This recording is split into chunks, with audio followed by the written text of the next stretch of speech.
Türk ola hakkı. Uy bao. Bütün zübfeni zübayrak. Ayrım çinu. Türko. Nasıl bir Türk o? Bunu da sünüyor. Yarım ayı kola hakkı. Niye çıkıyor? Ya. Allah Allah.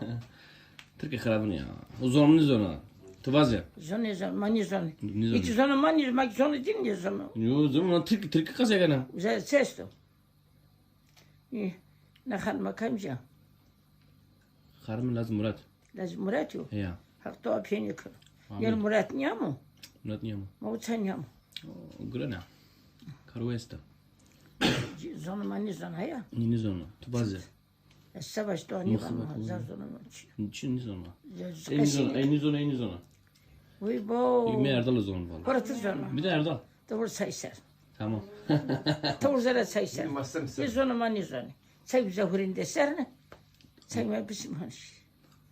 Çek.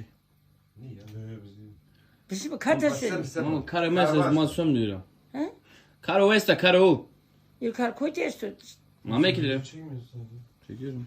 Esma bana mami kirayın. Ya. Çay bizim hona şiri.